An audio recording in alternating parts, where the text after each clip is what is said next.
Hi. Hello. నమస్తే అందరికీ. Welcome to my channel. ఇప్పుడు మనం చెప్పుకోబోతున్న story 'my bad boy' episode 202. ఇద్దరం వెళ్లి అన్నయ్య ముందు నిలబడదాం. ఏదైతే అదవుతుంది. అంతే. ఇంతవరకు వచ్చాక కూడా మనం ఈ విషయం దాయలేం కదా! ఏదైనా నేను చూసుకుంటాను సరేనా? అని సమీరాని ఓదారుస్తూ ఉంటాడు చరణ్. రుద్ర, వేద హాస్పిటల్‌కి వెళ్ళడం. మనోహర్ గారు, చరణ్ ఆఫీస్‌కి వెళ్ళిపోయాక సంధ్య, సంజయ్ గారు వచ్చి శౌర్య, శ్రావణిని వాళ్ళ ఇంటికి తీసుకొని వెళ్ళిపోయారు. కొత్త అల్లుడు ఇంటికి రాగానే సంధ్య గారు అల్లుడు కోసం వెరైటీ వంటలు చేయాలి అని కంగారు పడుతూ ఉంటే, అతడి కోసం బెడ్రూమ్లోకి జ్యూస్ తీసుకొచ్చిన భార్యని అతడి ఒళ్ళో కూర్చోబెట్టుకుంటూ, మీ అమ్మని కాస్త కంగారు పడొద్దు అని చెప్పవే. ఎంత కొత్త అల్లుడిని అయితే మాత్రం అంత కంగారు పడడం అవసరమా? అలాగే రోజులాగే వంట చేయమను. నేను అవన్నీ తినలేనే. నేను డైరెక్ట్గా చెప్తే మీ వాళ్ళు బాధపడతారు. కాస్త నువ్వే అర్థమయ్యేలా చెప్పవే మీ అమ్మ నాన్నకి అన్నాడు శౌర్య. అయ్యో! మీరేదో కొత్త అల్లుడని వాళ్ళు ముచ్చట పడుతున్నారు. కాస్త తినొచ్చు కదా! వాళ్ళు కూడా హ్యాపీ అవుతారు అని శ్రావణి భయం భయంగానే చెప్తూ ఉంటే, హలో! కళ్ళజోడు, మనకు పెళ్ళయింది. ఆల్రెడీ ఫస్ట్ నైట్ కూడా అయిపోయింది. నువ్వింకా నీ భయం ఎప్పుడు తగ్గించుకుంటావే? ఇలా అయితే నాలో ఉన్న ఇంకో ఎలా ఇంకో యాంగిల్‌ని ఎలా చూపించాలి నీకు? అన్నాడు శౌర్య. ఏ యాంగిల్ చూపిస్తారు ఇంకా? అని శ్రావణి అమాయకంగా అడుగుతూ ఉంటే, నాలో ఉన్న విలన్ యాంగిల్‌నే అని శౌర్య అంటుంటే, ఇప్పుడు ఆ యాంగిల్ ఎందుకో అని శ్రావణి అయోమయంగా అడుగుతూ ఉంటే, అది చూపించేది ఓన్లీ బెడ్ పైనేనే అని శౌర్య కన్ను కొట్టడంతో అతడి మాటలు అర్థమై, ఛీ! సిగ్గులేదు శౌర్య గారు అని ఆమె చేతులతో మొహాన్ని దాచుకుంది. పెళ్ళాం దగ్గర సిగ్గు దేనికే పిచ్చి మొహం అని ఆమె తీసుకొచ్చిన జ్యూస్ సగం ఆమె చేత తాగించి, ఆ తర్వాత అతడు కూడా తాగి, నువ్వే చెప్పవే ఎక్కువ స్పెషల్స్ వద్దు అని. మనం డైలీ ఎలా తింటామో అలా ఉంటే చాలు. ఓకేనా? ఇంతకీ సమీర ఎక్కడా కనిపించలేదు. ఆఫీస్‌కి వెళ్ళిపోయిందా అని అడిగాడు శౌర్య. లేదు శౌర్య గారు, ఆఫీస్‌కి వెళ్ళట్లేదంట. దానికి 10 డేస్ నుండి కాస్త ఫీవర్‌గా ఉంది అని ఇంట్లోనే ఉందంట. ఇదిగో ఇవాళ ఫ్రెండ్‌ని కలుస్తాను అని బయటికి వెళ్ళిందంట. ఇప్పుడే అమ్మ చెప్పింది అనడంతో, అలాగే నేనొక 1 అవర్ వర్క్ ఉంది. ఓకేనా? అని చెప్పి శౌర్య చెప్పడంతో, అలాగే శౌర్య గారు, నేను అమ్మకి హెల్ప్ చేస్తాను ఆలోపు అని శ్రావణి కిచెన్‌లో కష్టపడుతున్న సంధ్య గారి దగ్గరికి వెళ్ళి, వాళ్ళ ఆయనకి ఏవేవి ఇష్టమో చెప్తూ, వాళ్ళ ఆయన చెప్పిన మాటలన్నీ వాళ్ళ అమ్మ బాధపడకుండా ఆవిడకు అర్థమయ్యే విధంగా చెప్పడంతో, వాళ్ళు అలాగే అంటారులే తల్లి, కానీ మనం మన మర్యాద చూపించాలి కదా అని శ్రావణి మాట వినకుండా చక్కగా బాగానే స్పెషల్స్ చేస్తూ ఉంటారు సంధ్య గారు స్వయంగా. నాన్ వెజ్ ఐటమ్స్ అలాగే స్నాక్సే కాకుండా చక్కగా sambar rice and curd rice Rudra order ఇవ్వడంతో, అవి రాగానే మూతి ముడుచుకొని దీనికోసం రెస్టారెంట్‌కి తీసుకురావడం ఎందుకు? మా అత్తయ్య వీళ్ళకన్నా ఇంకా చాలా బాగా చేస్తుంది తెలుసా?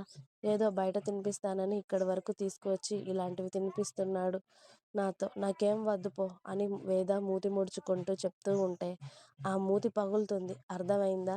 ఆకలేస్తుందన్నావు తిను. ఇంకా వేరేవి తింటే డైజెషన్ ప్రాబ్లమ్ వస్తుందే. ఇంటికి వెళ్ళాక నీకు నచ్చినవి చేయిస్తాను సరేనా? తిను అని రుద్ర బలవంతంగా పెడుతూ ఉంటే, ఏదో అతడిక తంతాడు అని చెప్పి 4 ముద్దలు తినేసింది. జెస్సీ, రిషి కూడా ఒక టేబుల్ దగ్గర సెటిల్ అయ్యి, జెస్సీకి ఇష్టమైన ఫుడ్ అంతా ఆర్డర్ చేశాడు రిషి.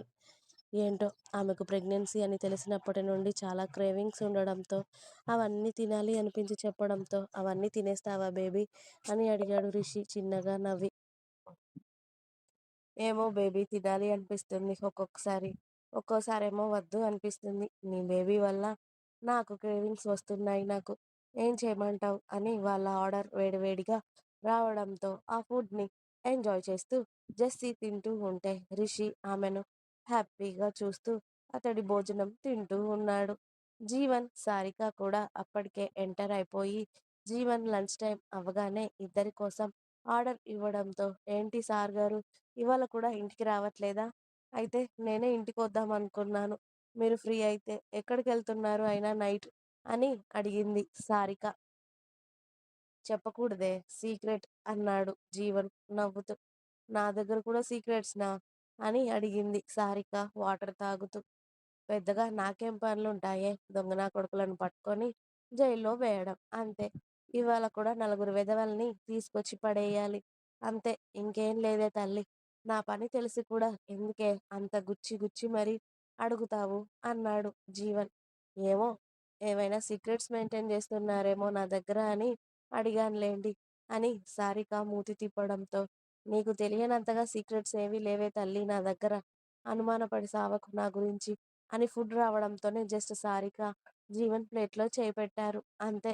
పెద్ద పెద్దగా గన్ సౌండ్స్ వినిపించాయి వాళ్ళ చుట్టుపక్కల. ఆ సౌండ్స్‌కి ఇక్కడ చరణ్ కౌగిలిలో ఉన్న సారిక, అలాగే ఫుడ్ ఎంజాయ్ చేస్తూ ఉన్న జెస్సీ, రుద్ర తినిపిస్తూ ఉంటే తింటున్న వేద, సారిక అందరూ ఒకేసారి ఉలిక్కి పడడంతో రిషి వెంటనే జెస్సీ దగ్గరికి వస్తే జీవన్ సారిక దగ్గరికి వెళ్లి ఆమెను గట్టిగా పట్టుకొని అతడి పాకెట్‌లో ఉన్న గన్‌ని గట్టిగా పట్టుకున్నాడు.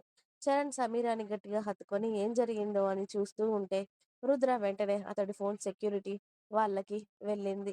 ఎందుకంటే హాస్పిటల్‌కే కదా అని సెక్యూరిటీని కూడా తీసుకెళ్ళలేదు రుద్ర. ఆ గన్ ఫైరింగ్‌కి అలాగే ఆల్రెడీ రెస్టారెంట్‌లో ఉన్న వాళ్ళందరూ ఎక్కడి వాళ్ళు అక్కడ పరిగెడుతూ ఉన్నారు. జీవన్ సారికని ప్రొటెక్ట్ చేస్తూనే ఏం జరిగిందో అని అబ్జర్వ్ చేస్తూ ఉంటే, ఇక్కడ సమీరకి ఏం కాకూడదు అని చరణ్, వేదకి ఏం కాకూడదు అని రుద్ర, జెస్సీకి ఏం కాకూడదు అని రిషి. అందరూ అక్కడి నుండి బయటికి ఎలా తీసుకువెళ్ళాలి అని చూస్తున్నారు. కానీ బయటకు వెళ్ళి దారిలోనే చాలా గందరగోళం జరుగుతూ ఉండేసరికి ఏం చేయాలా అని ఫాస్ట్‌గా ఆలోచిస్తూ ఉన్నారు అందరూ. 5 నిమిషాల నుండి ఆగకుండా గన్ ఫైరింగ్ ఆగడంతో ఈ నలుగురు జంటలు బయటికి వెళ్ళాలి అని చూశారు. అసలు ఏం జరిగిందో అని జీవన్ వెళ్ళాలి అని చూస్తే సారిక వెళ్ళనివ్వడం లేదు. అప్పటికే ఆమె వణికిపోతూ ఉండేసరికి ఆమెనలా వదిలి వెళ్ళాలి అనిపించక, ఏం చేయాలో అర్థం అవ్వక పిచ్చి పట్టినట్టుగా అయిపోయి, ఏదైతే అదవుతుంది సారిక అని తీసుకెళ్దామని అందరూ ఒక్కొక్కరుగా బయటికి వెళ్ళాలి అని చూస్తారు. కానీ అప్పటికే రుద్ర టేబుల్ దగ్గరికి వచ్చేశాడు. శేషు గన్స్ పట్టుకొని ఓ 10 మంది బండ వెధవలని అతడ అతడి వెనుక వేసుకొని వచ్చి, అతడిని చూస్తేనే అర్థమైంది. అతడే అక్కడ ఉన్న వాళ్ళందరినీ మరి భయపెట్టి మరీ పంపించాడు అని. ఈ హోటల్‌లో ఉన్న ఒక్కరికి గాయమైనా కుక్క చావు చస్తావు నువ్వు అని అన్నాడు రుద్ర శేషుగాడిని చూస్తూ. అబ్బో! ఎవడో తెలియని వాడికి గాయమైతేనే చంపేస్తా అంటున్నావు. మరిప్పుడు నేను నీ పెళ్ళాన్ని చంపేయబోతున్నాను. దానికేం చేస్తావు? అని శేషు విరగబడి నవ్వుతూ ఉంటే, నువ్వు మగాడివే అయితే దాన్ని టచ్ చేసి చూడరా నా కొడకా అన్నాడు రుద్ర. అయ్యో! రుద్ర టచ్ చేయడం కాదు. నీ కళ్ళ ముందే నీ పెళ్ళాన్ని, నీ బిడ్డని సేమ్ టైంలో చంపేయబోతున్నాను. అది నువ్వు కూడా చూడాలి. అది నువ్వు చూసి ఇంకా ఈ భూమి మీద ఎందుకు బతికున్నానురా నేను అని కుళ్ళి కుళ్ళి చావాలి. అప్పుడు కదా మజా వచ్చేది అని శేషు వంకరగా నవ్వుతూ ఉంటే, నీకు దమ్ముంటే ట్రై చేసుకోబే అన్నాడు రుద్ర వేదని పట్టుకునే. ఇంకా ఉంది. మీకు నా స్టోరీస్ నచ్చినట్టయితే ప్లీజ్ లైక్ చేయండి, షేర్ చేయండి. అలాగే ఛానల్‌ని తప్పకుండా కొత్త వాళ్ళందరూ సబ్స్క్రైబ్ చేయండి. Please subscribe my channel. Thanks for watching my video. By by. Please like, share and subscribe.